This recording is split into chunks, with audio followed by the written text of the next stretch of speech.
October 11th is National Coming Out Day. It celebrates LGBTQ plus people who live openly as their true selves. Also time to raise awareness about issues important to the community. Later this morning, advocates will rally to support legislation that would make New York a safe haven for transgender youth and their families. On CBS 2 News at 7 a.m., streaming on CBS News New York, I spoke with the state senator sponsoring the bill about what that would accomplish.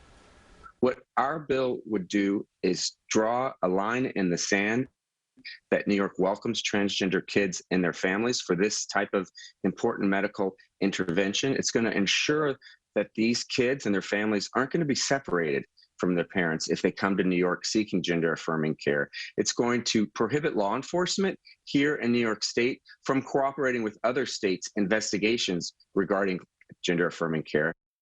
Rally scheduled for 11:30 a.m. outside the LGBTQ Community Center on West 13th Street in Greenwich Village. Well, for more on National Coming Out Day, joining me now is Correa. Great to see you, the Director of Entertainment for NYC Pride. So glad you're with us. So, why is this day so important for New York? National Coming Out Day is important because it sheds light on the journey that a lot of LGBTQ people face. And in many cases, also inspires those who still might be on that journey to continue, that it does in fact get better, because coming out is not easy, nor is it a one and done experience. I came out to my family maybe 8 times before they finally stuck, and I now couldn't ask for a more supportive group of people in my corner. But it's important because it does talk to both the struggle and also says how far we've come because we're having these conversations. How wonderful for you to have your family right there with you through it all.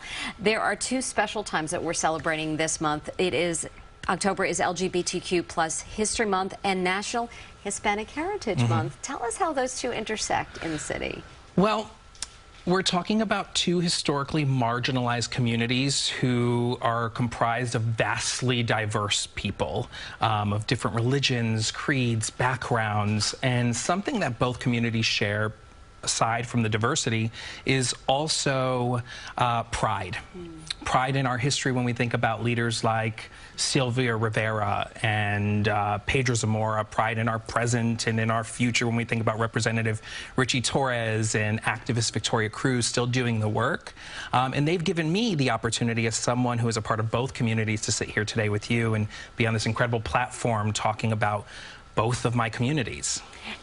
It has been incredible to see more Latin and queer representation in media.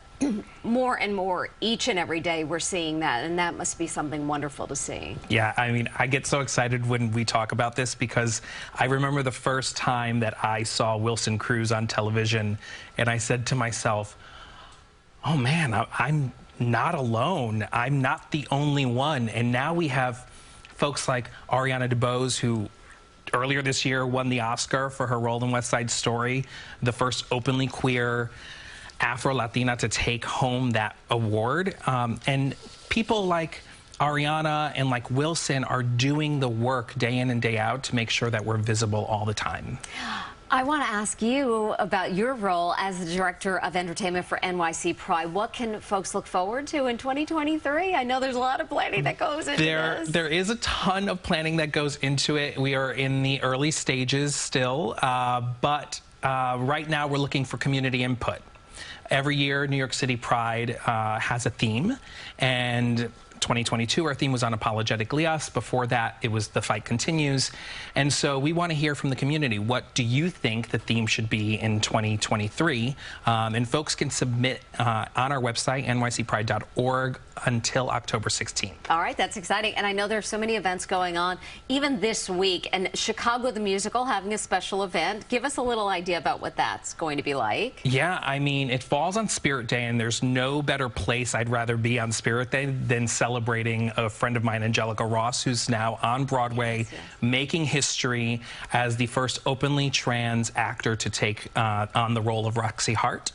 And we will be celebrating her that night. Chicago the Musical, in partnership with New York City Pride, will be hosting a special Pride Night, and there'll be a talk back, which I'll be moderating with Angelica that evening. For anyone that's at the show, they can hang back and join the conversation. Oh, congratulations on that, David. Thank you. So good to see you. Thanks for stopping by. Really appreciate it. David Correa, Director of Entertainment for NYC Pride.